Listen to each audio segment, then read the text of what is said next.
오늘 손정혜 권사님이 기도해 주셨는데 참 우리 손정혜 권사님의 기도는 들을 때마다 참 신비롭습니다. 우리 가운데 가장 육이 무너진 고난의 환경 가운데 있으면서도 그 기도의 한 절 한 절의 고백들을 들어보면 우리 중에 그 누구보다도 말씀을 사모하고 또 구속사의 은혜를 누리는 그 모습이 참 신비롭습니다. 오늘 간증해 주셨던 우리 주영만 집사님, 이분도 그렇게 아내가 신장투석을 하고 또 그렇게 공여자가 되어야 할 때는 간절한 기도를 하고 하나님의 은혜 가운데서 잘했는데, 또 이제 육이 회복되고 살아나니까 그 회복된 육으로 결국엔 또 욕심과 정욕을 따라 살아가게 된다는 오늘 이 간증을 들으면서 육이 무너져야 영이 산다라고 하는 이 하나님의 말씀, 그래서 고난이 축복이라고 하는 이 하나님의 말씀이 정말 우리들에게 들려지고 깨달아지고 인정되어질 수 있기를 간절히 소망해 봅니다. 오늘은 그 한 사람이라는 제목으로 하나님의 말씀을 함께 나누도록 하겠습니다.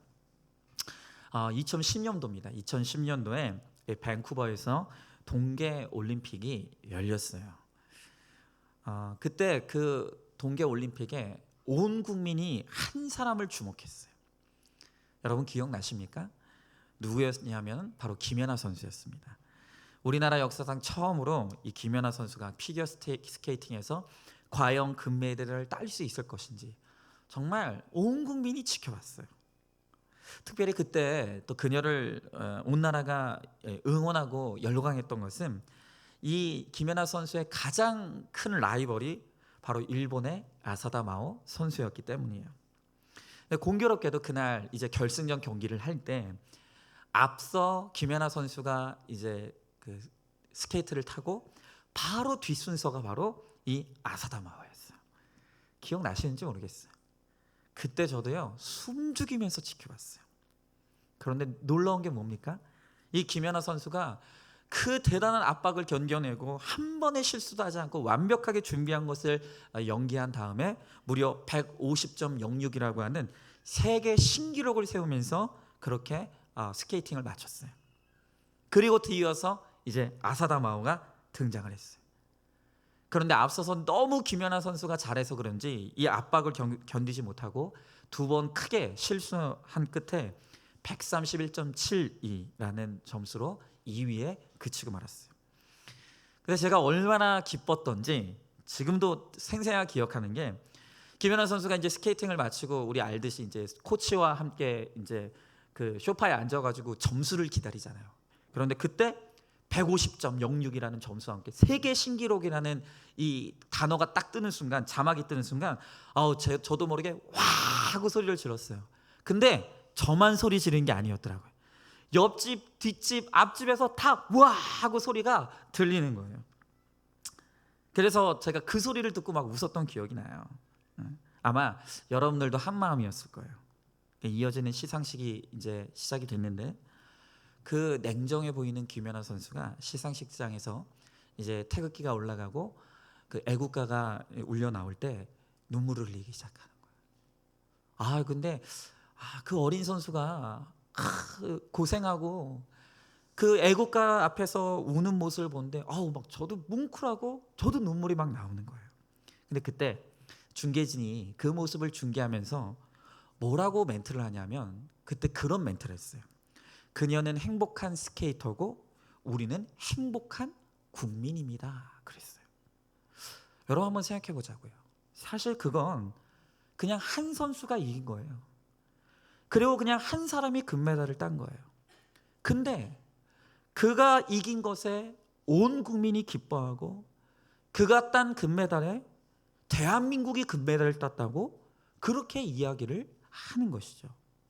여러분, 이것이 바로 대표성의 원리, 한 사람의 원리예요. 한 사람의 대표자가 승리하는 것이 모두의 승리가 되는 것이고, 한 사람의 대표자가 실패하는 것이 모두의 실패가 되는 것이죠. 여러분, 오늘 성경은요 한 사람을 우리들에게 보여주고 있어요. 한 사람 아담, 또 한 사람 예수 그리스도를 우리들에게 보여주고 있어요. 한 사람은 그로 말미암아 온 세상의 죄를 가지고 오고 그 죄로 말미암아 온 세상을 망하게 만들었어요. 그리고 또 한 사람은 그로 말미암아 온 세상의 살 길을 열어주고 생명의 길을 열게 되었다는 거예요.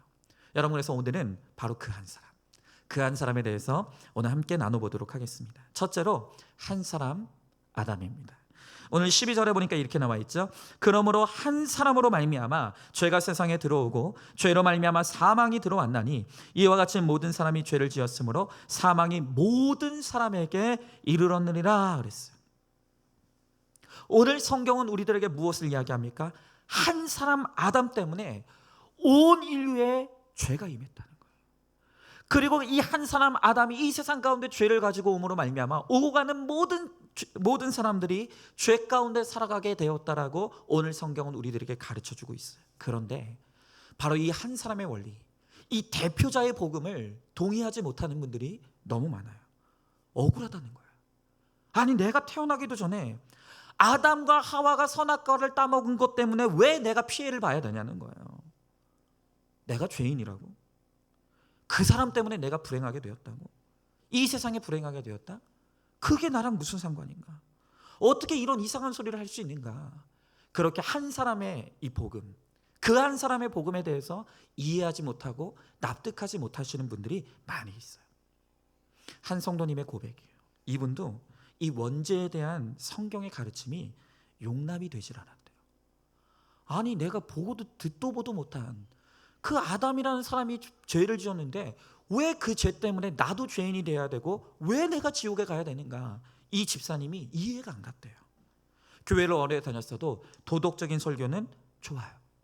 그런데 죄 이야기는 이해도 안 되고 듣기도 싫은 거예요.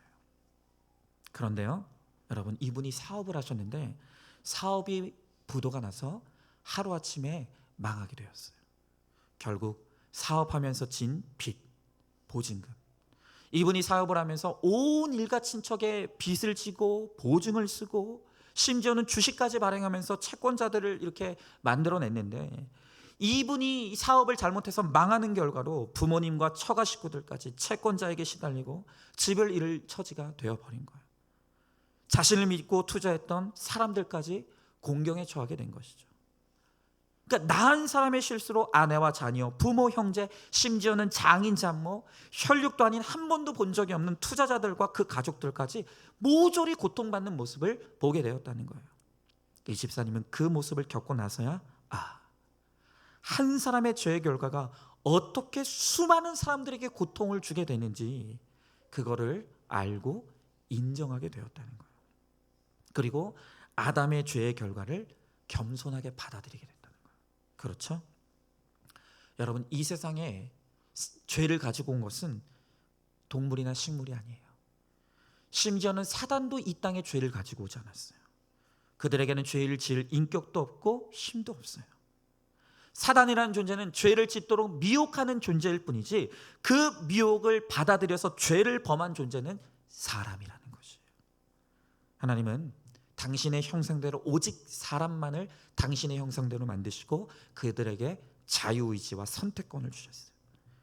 그 자유의지를 가지고 오늘 그들은 죄를 짓기를 선택할 수도 있었고 죄를 안 짓기를 선택할 수도 있었다는 거예요. 그러나 끝내 첫사람 아담은 죄를 선택한 거예요. 그러므로 세상에 죄가 들어온 것은 인간의 죄의 결론인 것이에요.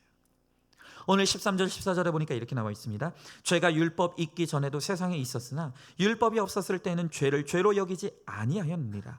그러나 아담으로부터 모세까지 아담의 범죄와 같은 죄를 짓지 않은 자들까지도 사망이 왕노릇하였나니 아담은 오실자의 모형이라 그랬어요. 아까도 말씀드렸듯이 국가대표 한 사람이 이기면 그것이 대한민국이 이겼다고 말해요. 또 국가대표 한 사람이 지면 그것은 대한민국이 졌다고 이야기하는 거예요. 마찬가지로 인간의 대표인 아담 한 사람, 아담이 인간이 대표가 되어서 그의 죄의 결과인 사망이 인간으로서 태어난 모든 우리에게도 동일하게 적용이 되는 것이에요. 그러므로 반드시 기억합시다. 우리가 죄인이라고 할 때는 죄를 지었기 때문에 죄인이 아니라 날 때부터 죄성을 가지고 태어난 존재이기 때문에 죄를 지을 수밖에 없는 것이에요. 그래서 우리는 100% 죄인인 것입니다. 여러분 한번 질문해 보시죠. 아담 한 사람 때문에 태어날 때부터 죄인이라는 말이 여전히 납득이 되지 않으십니까? 아무리 부인하고 싶어도 내 속에 이기심과 교만이 원죄를 증거하고 있다는 것을 여러분들은 인정하십니까? 자, 두 번째로 또 한 사람이 있습니다. 예수님입니다. 오늘 15절의 말씀해 보니까 이렇게 나와 있어요. 그러나 이 은사는 그 범죄와 같지 아니하니 곧 한 사람의 범죄를 인하여 많은 사람이 죽었은즉 더욱 하나님의 은혜와 또한 한 사람 예수 그리스도의 은혜로 말미암은 선물은 많은 사람에게 넘쳤느니라 그랬어요. 여러분, 우리가 죄가 무엇인지 모를 때는 부끄러움이 없어요. 그런데 죄를 지은 뒤 아담은 자신이 벗은 것을 보고 부끄러움을 알았다 그랬어요. 너무 자신이 몸을 벗은 것이 수치스럽게 여겨지니까 오늘 이들이 무화과 나물 잎을 엮어서 자신의 몸을 가렸어요. 그런데 그것으로도 자신의 수치가 가려지지 않으니까 하나님께서 친히 가죽 옷을 지어서 이들을 입혀주셨다라고 창세기에 보면 나와 있습니다. 여러분 한번 생각해 보자고요. 그 가죽 옷, 그것이 그냥 주어졌겠습니까? 그 가죽 옷이 입혀지기까지 무언가 분명히 피 흘리는 희생이 있었다는 거예요. 무슨 말입니까? 아담과 하와의 범죄로 말미암아 수치를 알게 되었을 때 그 죄를 가려준 가죽 옷, 그것은 장차 우리의 죄를 가려줄 예수 그리스도의 피를 의미하는 거예요. 무슨 말입니까? 이미 하나님께서는 아담과 하와가 그들의 선택으로 죄를 가지고 왔을 그때부터 오늘 그들을 구원할 구원의 계획을 가지고 그 구원을 이루어가고 계셨다는 거예요. 한 사람 아담 때문에 이 땅에 불행이 들어왔지만 또 한 사람 예수 그리스도를 통해서 이 땅에 영원한 행복이 찾아왔다는 것입니다. 오늘 16절의 말씀에 보니까 또 이 선물은 범죄한 한 사람으로 말미암은 것과 같지 아니하니 심판은 한 사람으로 말미암아 정죄에 이르렀으나 은사는 많은 범죄로 말미암아 의롭다 하심의 이름이니라 그랬어요. 여러분, 집이 불이 붙어서 다 타버리는 것이 심판이라고 한다면 다 타버리기 전에 그 불을 끄는 것이 은사입니다. 아담이 온 인류의 대표가 되어 인간과 연합했듯이 오늘 이 땅에 오신 예수님도 우리의 대표자가 되어서 예수 그리스도를 믿는 모든 자들과 연합하시는 거예요. 첫사람 아담은 우리에게 저주를 주었어요. 그러나 또 한 사람 예수님은 우리에게 온갖 은혜와 은사와 선물을 주신다는 거예요. 아담이 문제를 일으켰다면 예수님은 문제의 해결자이신 거예요. 오늘 바울이 세상의 죄가 사람 때문이라고 강조하는 이유는 그 죄값을 치를 것도 사람이기 때문인 것이에요. 여러분, 사탄도 동물도 식물도 그 누구도 인간의 죄값을 치를 수가 없어요. 오직 범죄한 사람만이 그 죄값을 치를 수 있어요. 그러나 또한 같은 죄가 있는 사람들끼리는 그 죄값을 치를 수가 없어요. 그렇기 때문에 죄 없으신 예수님이 반드시 이 땅에 오셔야 되는 거예요. 아무 죄 없으신 예수님만이 우리의 죄값을 치를 자격이 있는 분이라는 거예요. 여러분, 사람으로 오신 하나님의 아들 예수님이 내가 치러야 될 죄값을 다 치르셨어요. 내가 갚아야 될 모든 빚을 다 갚으셨어요. 여러분, 이제 나는 그 빚을 갚지 않아도 돼요. 그래서 오늘 15절부터 21절까지 반복해서 나오는 단어가 은혜, 은사, 무조건적인 선물이라는 단어가 무려 10번이나 나옵니다. 사랑의 선물로 우리에게 주신 그 한 사람, 예수 그리스도를 나의 구주와 주님으로 영접하면 바로 하나님의 의롭다 하심의 은혜가 우리에게 임하게 되는 거예요. 그 한 사람 예수님을 붙들면 우리가 죄값을 치르고 우리의 모든 빚이 해결되고 우리가 구원을 입을 수가 있게 된다는 것입니다. 여러분 한번 질문해 보시죠. 피할 수 없는 죄와 사망의 인생에서 나를 구원하실 한 사람을 여러분 만났습니까? 죄를 지은 한 사람에 머물러서 수치와 정죄와 심판을 받고 있지는 않습니까? 예수님 한 분을 받아들이면 어떤 죄값도 치르지 않는다는 것을 여러분들은 믿으십니까? 자, 세 번째로 죽이는 한 사람이 있고 살리는 한 사람이 있습니다. 오늘 17절의 말씀해 보니까 한 사람의 범죄로 말미암아 사망이 그 한 사람을 통하여 왕노릇하였은즉 더욱 은혜와 의의 선물을 넘치게 받는 자들은 한 분 예수 그리스도를 통하여 생명 안에서 왕노릇하리라 그랬어요. 여러분, 한 사람 때문에 사망이 왕노릇하게 되었대요. 이와 같이 오늘 우리의 집집마다 그 한 사람 때문에 우리 집안이 죽음이 사망이 왕노릇하는 가정들이 있다는 것입니다.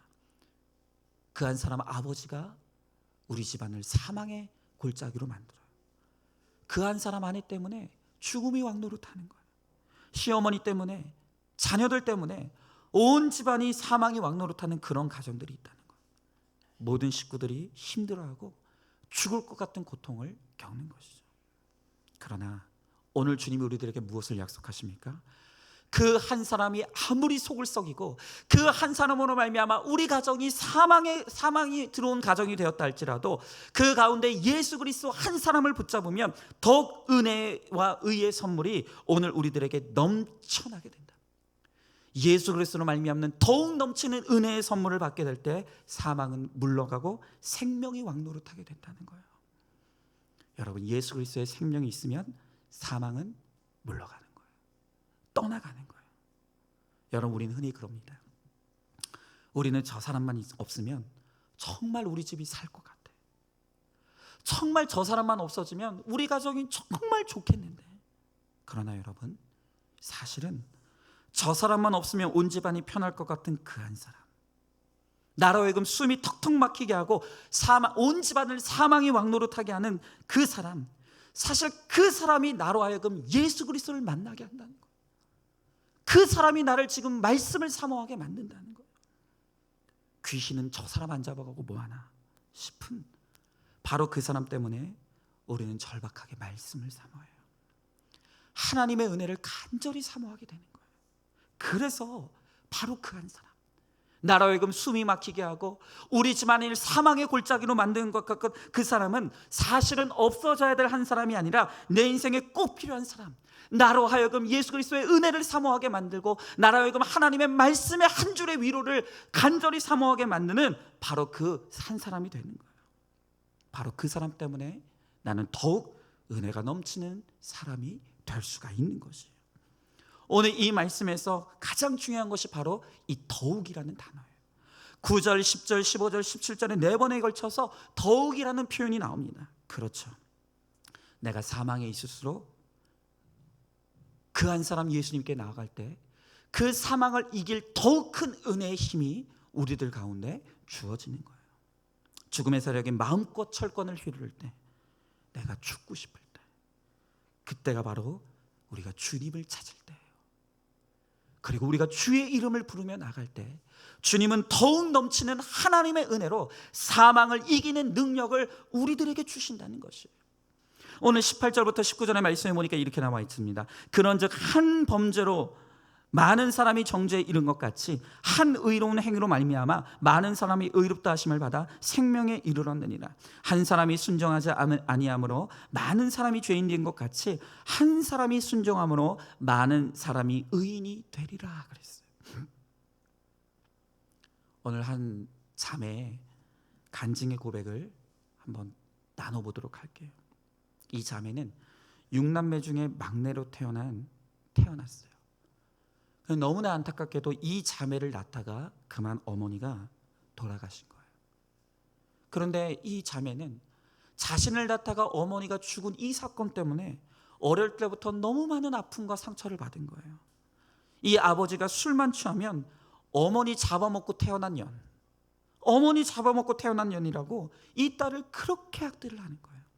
어느 날 이 아버지가 평소에는 다르게 깨끗하게 씻기고 새 옷을 입혔대요.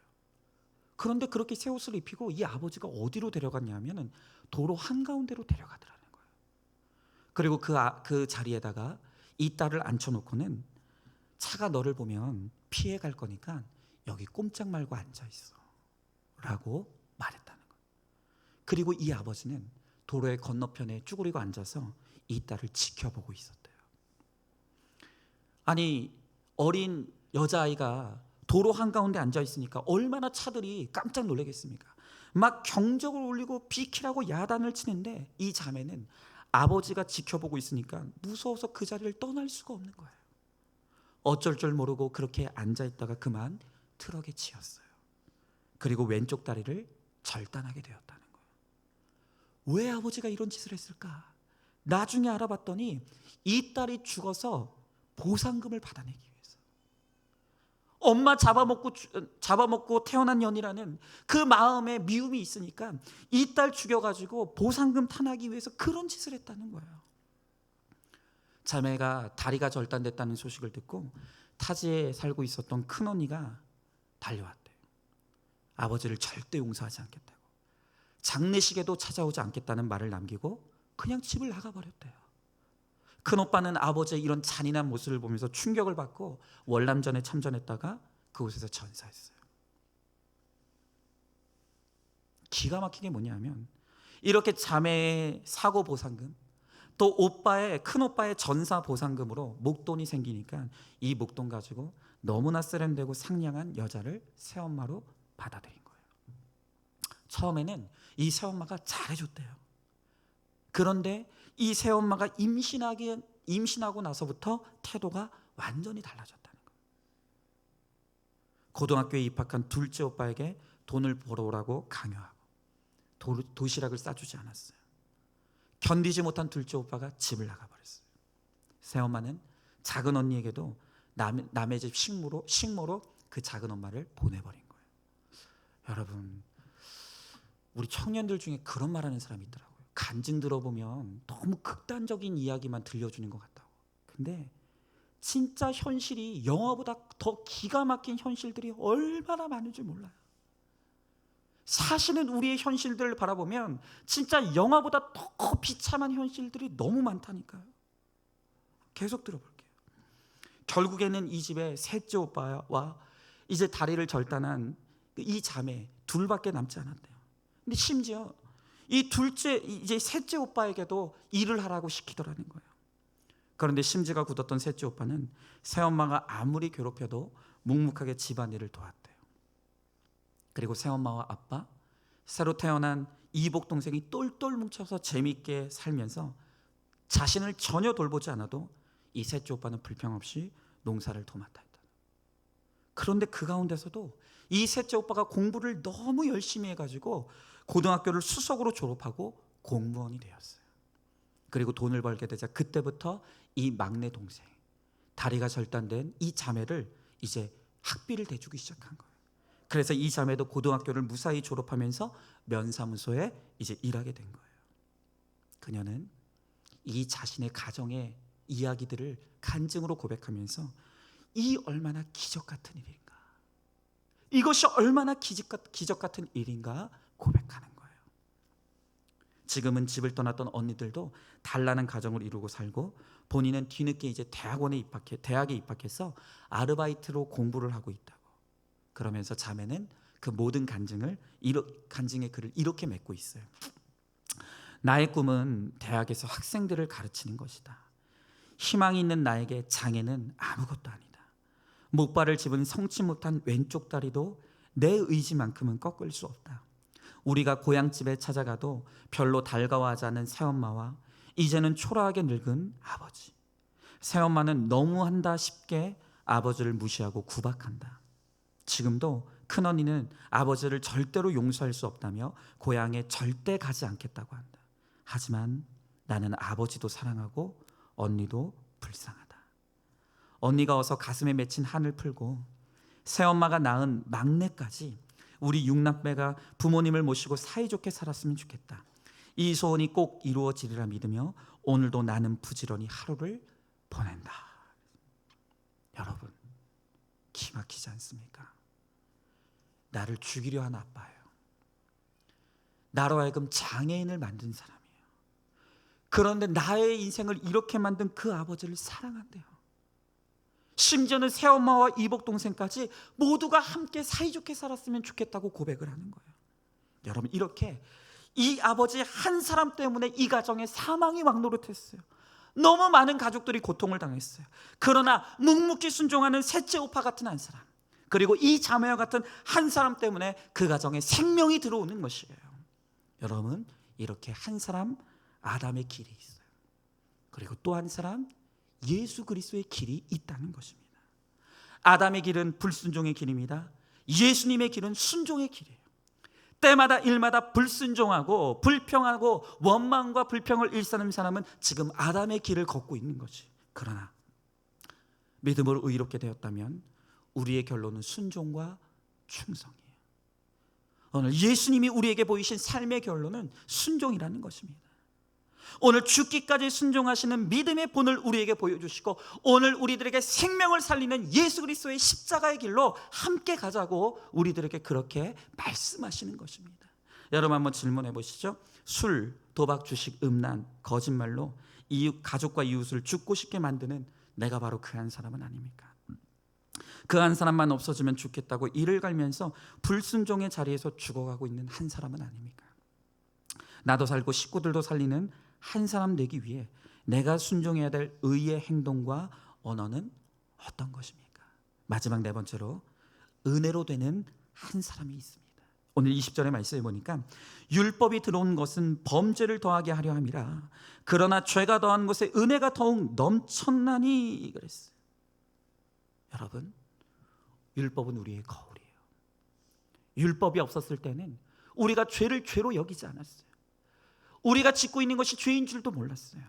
그러나 율법이라는 거울이 우리 앞에 놓여지는 순간 그 전까지 죄로 여기지 않았던 것들이 죄로 드러나고 그동안 더럽게 느껴지지 않았던 죄악된 나의 삶이 너무나 더럽게 느껴지게 되는 거예요.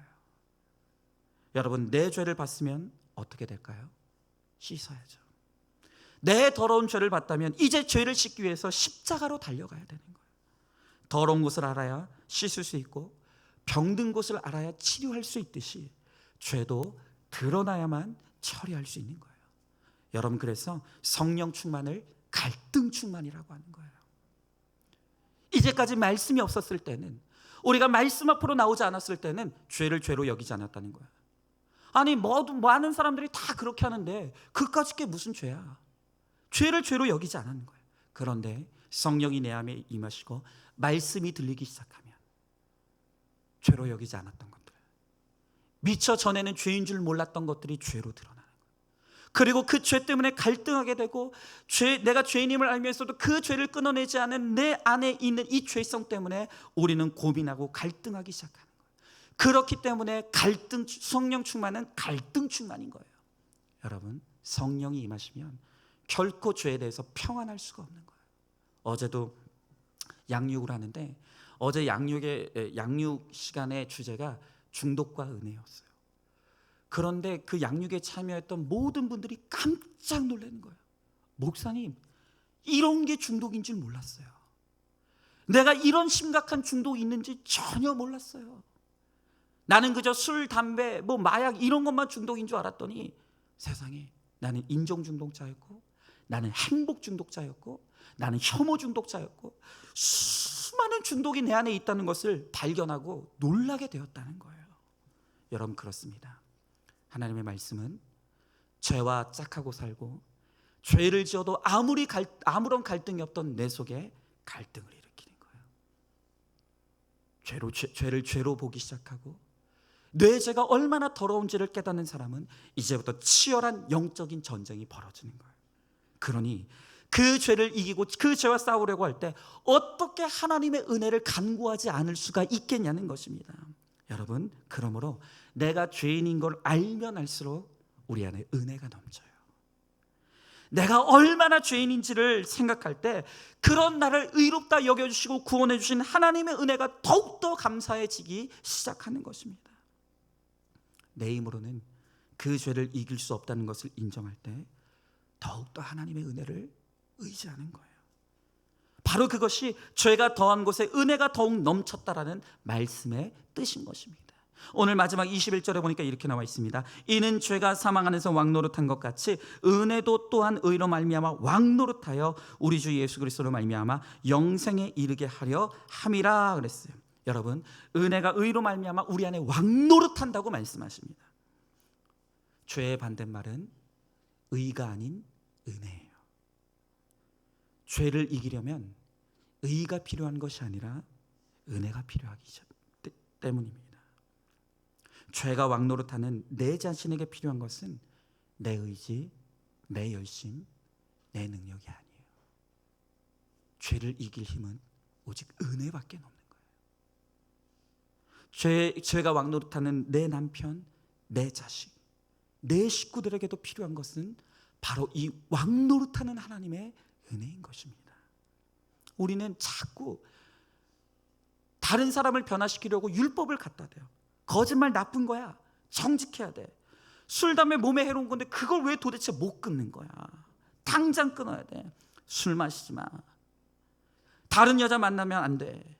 일찍 들어와. 학생은 공부 열심히 해야 돼. 우리는 끊임없이 율법을 들이대면서 하지 마. 여러분, 그렇게 백날 잔소리한다고 끊어지면 이 세상에 안 변할 사람이 누가 있겠습니까? 사람은 율법으로 변화되는 게 아니에요. 우리의 죄는 그것을 끊어야 된다는 걸 아는 지식으로 끊어지는 게 아니라는 거예요. 여러분, 우리가 몰라서 죄를 못 끊는 게 아닌 거예요. 이 죄를 이길 은혜의 힘이 없기 때문이에요. 여러분, 그러므로 죄를 이길 힘은 은혜밖에 없어요. 100% 죄인인 우리에게 100% 하나님의 은혜가 임할 때에만 술도 끊어져요. 담배도 끊어집니다. 모든 죄와 중독으로부터 이길 힘이 바로 그 은혜로부터 일어나게 되는 거예요. 어느 집사님의 남편이 이단 종교에 빠졌대요. 근데 이 이단들의 특징이 뭐냐면 율법 행위를 너무 강조하는 거예요. 어제도 제가 어떤 성도님하고 이야기를 나누는데 그분 아시는 분이 이단에 빠졌대요. 근데 이분이 이게 뭔가 이상한 걸 알면서도 그 집단에서 빠져나오지 못하는 게 뭐냐면은 그곳은 경조사가 벌어지면 온 집단 사람들이 다 간대요. 다 가서 모든 걸 다 해준대요. 그러니까 그게 미안해가지고 그 이상한 걸 알면서도 못 빠져나온대요. 여러분, 우리는 경조사가 있어도 마음만 가고 몸은 못 갈 때가 많잖아요. 그 사람들은 다 그냥 쫓아가는 거예요. 이 집사님의 남편도 얼마나 이 이단 교리에서 의가 충천한지, 율법을 강조하는지 술, 담배는 물론이고 커피도 안 마시고 심지어 콜라도 안 마신다고 합니다. 거기다가 매사에 성실하고 누구에나 친절하고 너무나 경건해 보인다는 거예요. 그러니 늘 이 부인을 정죄하는 거예요. 야, 너는 교회 다닌다면서 왜 그 모양이냐? 날마다 야단친다는 거예요. 부인도 남편의 이 완벽함에 주눅이 들어서 남편이 무슨 말을 해도 한마디를 대꾸할 수가 없는 거예요. 여러분, 그러나 그 남편이 이렇게 경건해 보이고 의로워 보인다 할지라도 그는 죄인일 뿐이에요. 오직 모든 사람에게 필요한 것은 하나님의 은혜예요. 나의 의로운 행위, 나의 율법이 나를 구원해 주는 것이 절대로 아니라는 거예요. 아무리 이 사람이 의롭게 보인다 할지라도 하나님 앞에서는 흠과 점과 티가 너무나 많은 죄인일 뿐이라는 거예요. 그렇기 때문에 이 집사님이 남편에 비해 아무리 형편없어도 우리는 하나님 앞에 이렇게 고백해야 돼요. 하나님, 맞습니다. 나는 너무 부족하고 나는 너무 게으르고 나는 욕심이 너무 많고 여전히 내 힘으로는 끊지 못하는 죄가 너무 많아. 그래서 나는 하나님의 은혜가 간절히 필요한 사람입니다. 바로 하나님은 그에게 찾아가셔서 하나님의 은혜로 승리하게 하신다는 거예요. 내가 그렇게 다른 사람들처럼 술, 담배도 안 하고 커피도 안 하고 심지어는 콜라도 안 하니까 내가 의인이라고 주장하는 그 사람이야말로 은혜가 필요한 사람이고 저주받은 인생이에요. 그러나 나의 부족함 때문에, 여전히 내가 끊지 못하는 나의 중독과 죄 때문에 하나님의 은혜가 아니면 살 수 없다는 것을, 나에게 간절히 필요한 것이 오직 하나님의 은혜라는 것을 고백할 수 있는 바로 그 사람이 더욱 넘치는 하나님의 은혜를 힘입는 사람이라는 것입니다. 여러분, 한번 질문해 보시죠. 미움과 배반과 다툼으로 사망의 왕노릇하는 가정, 직장에 속해 있지는 않습니까? 정직해라, 용서해라, 이해해라, 정답만 들이대면서 죄가 끊어지기를 기대하고 있습니까? 판단과 가르침이 아니라 어떤 죄인도 용납하시는 하나님의 은혜를 전하고 보여줌으로써 공동체를 살리는 한 사람입니까? 이제 말씀을 맺습니다. 오늘 하나님께서 두 사람의 길을 보여주고 있어요. 한 사람 아담의 길이 있습니다. 그 아담은 그로 말미암아 온 세상의 죄를 끌어오고 사망의 왕노릇하게 했다는 거예요. 또 한 사람의 길이 있습니다. 바로 예수님의 길이에요.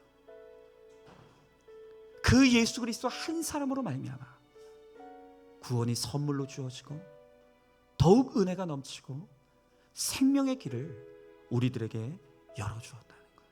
여러분, 지금 여러분들은 어떤 길을 가고 있습니까? 오늘 아담과 같이 죄의 길, 사망의 길, 불순종과 불신의 길을 걸어가고 있습니까? 아니면 그 한 사람 예수님의 십자가의 길, 순교자의 삶의 길을 걸어가고 있습니까? 내가 걸어가는 그 길에 어떤 길은 생명이 있고 어떤 길은 사망이 있습니다. 오늘 이 시간 내가 지금 어느 길을 걷고 있는지를 점검하길 원합니다. 그저 율법을 들이대고 의를 드러내고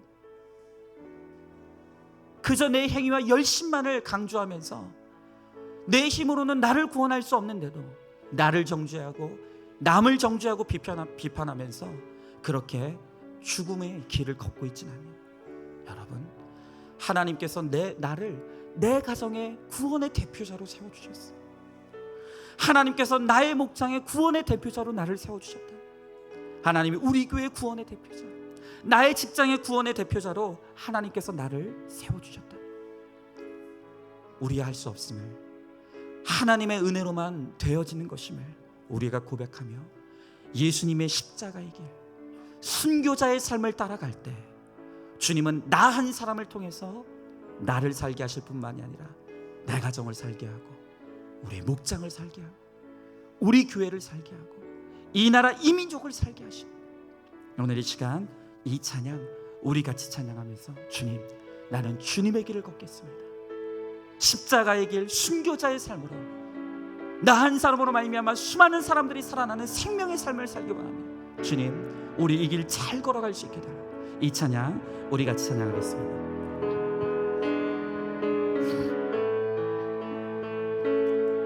내 마음의 주를 향한 사랑이, 내 마음의 주를 향한 사랑이 나의 말에 주가 주신 진리로 나의 눈에 주의 눈물 채워주소서. 내 입술에 찬양의 향기가, 내 입술에 찬양의 향기가, 그 손에는 주를 닮은 섬김이, 그 손에는 주를 닮은 섬김이 나의 삶에 주의 은정 나게 하소서. 하나님의 사랑이, 하나님의 사랑이 영원히 함께하리. 십자가의 길을 걷는 자에게, 순교자의 삶을 사는 이에게 조롱하는 소리와